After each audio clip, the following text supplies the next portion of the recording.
Put those 4 little bolts in there because they're different, but that side's not too bad, but clearly, and when you look at this camshaft, lecky boy, that one's alright. So we'll see what that looks like when we pull that sprocket off. To be completely honest, because there's no drain point down there, you wouldn't know if that was leaking or not because all the oil will congregate there. So anyway, I've got to get the other keyway out. And the lip that they were talking about in the paperwork, I think, was actually on here. In the crankshaft, because this pulley, little protector thing, this was hard to get over out of that lip.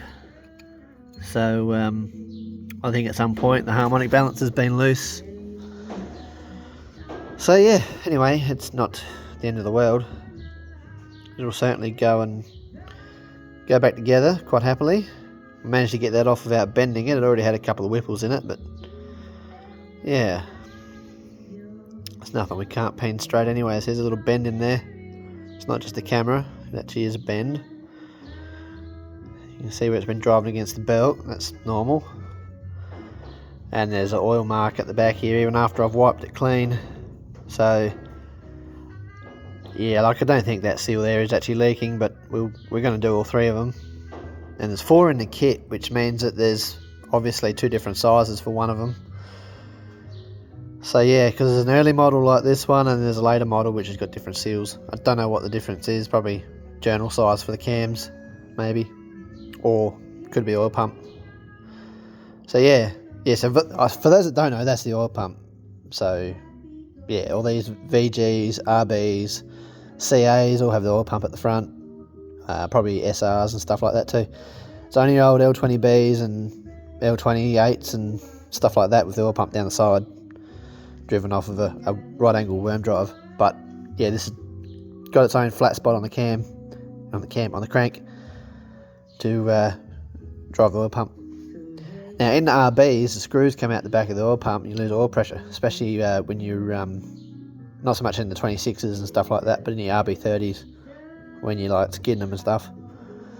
So yeah, they all got to be like Loctited in and then punched with a punch to stop them screws from backing out. Anyway, thermostat housing, and I believe, if I am correct, yeah, that's on the cold side, the same as an RB. So anyway, there'll be some way to bleed the air out, even if it is just remove one of the senders from the top here, and when we put water back in it. Now that rocker cover's accessible, I should probably order a rocker cover kit and do that, but that means pulling the plenum chamber off and doing that side. So anyway, I don't think they're the big problem.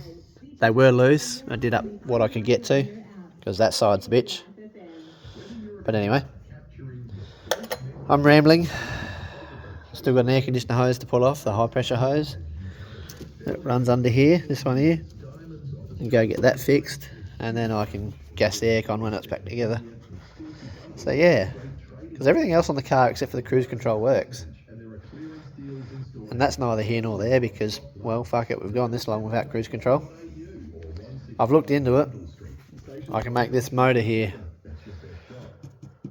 this, I don't know what they call that. I'd call it a bloody servo. Make that all work mechanically from all the wires in here, but can't make it work from on the dash. Anyway, let's stop looking at this and start doing something about it. Washing it for a start.